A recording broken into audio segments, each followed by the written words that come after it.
Hey everyone, welcome back to M&MM IELTS. This is Manmohit. Now in today's video, I am going to share with you all 5 tips that I believe should be followed by every single student out there for the IELTS reading module. We know how challenging the reading section can be. Students do struggle to get their band score in the reading task. So understand these 5 tips. It applies to all the students out there, whether you're a beginner or if you've already given the exam few times or if you have prepared and are about to give the exam. So it will apply to all of you. Starting one by one now. So the first one is reading the question first and then the passage. I cannot stress that enough.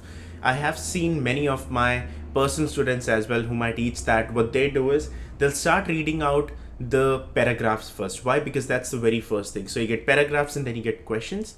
They'll read out the paragraphs, passages, and then they move towards question, and then again move towards paragraph, again towards question, back and forth. Wastes a lot of time. You don't have enough time in the exam to do so. You get 3 questions, you have only got 60 minutes, you can only give a maximum of 20 minutes per question, not like a per big paragraph, and obviously that will have multiple questions. So make sure that we are following this thing, that we just have to read the question first, so that at least you know as to what sort of information are you looking for.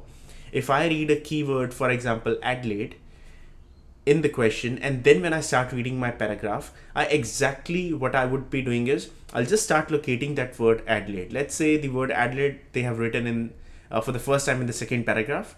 I won't even need to read out my first paragraph. I'll just skim and scan. The moment I see the word Adelaide, that's when I'll start pay attention and I'll read out properly. So always question first and then the passage. Next one is underline. Now there's 3 things: underlining, highlighting, or eliminating the possible answers. Now there will be some questions in the exam where you would be given certain options, let's say 4 options or 5 options or 6 options, where you have to choose your correct answer from. Now let's say you've read a question and then you went back in the passage, you started reading it out, and you could feel that okay, this could be the answer. What I'll do is, in my notebook, if I'm doing paper based or even if I'm doing a computer based exam, there would be a highlight section, like you can highlight the text, or there would be a note making section where you can enter some notes as well. Just make sure you note down the answer, either underline them.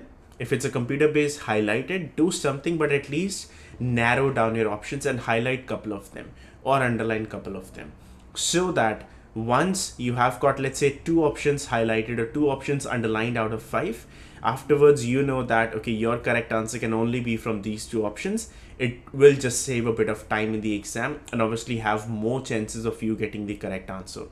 Same thing applies for eliminating.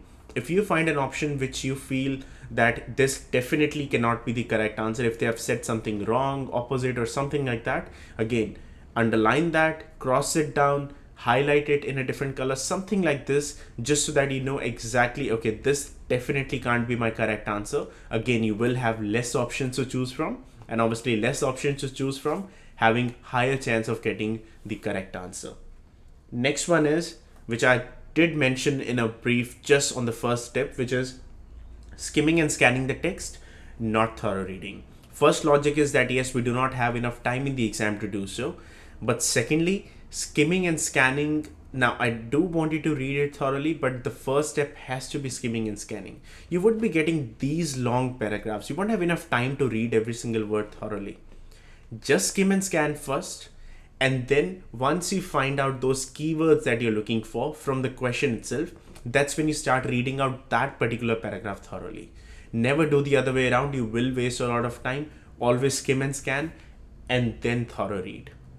Next one we have is, now this is, I would say, in a way that will definitely mentally help you, in a way that leave the questions that you have spent a bit of time and you're not able to find the correct answer, and go and do your next questions.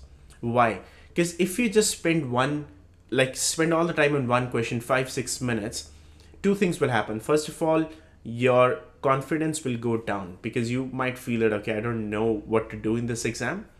And secondly, if you have spent 5 or so minutes in one question, that leaves very little time to give and divide towards the remaining questions.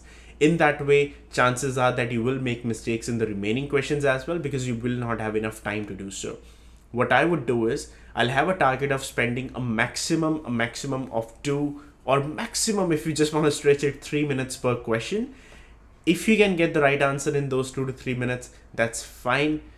If not, leave that question, do the other questions. Once your exam is finished, I always have a target of finishing my reading exam in 40 to 45 minutes maximum, just so that I can have those remaining 10 to 15 additional minutes where I can proofread everything, and also I can go back to the questions which I skipped.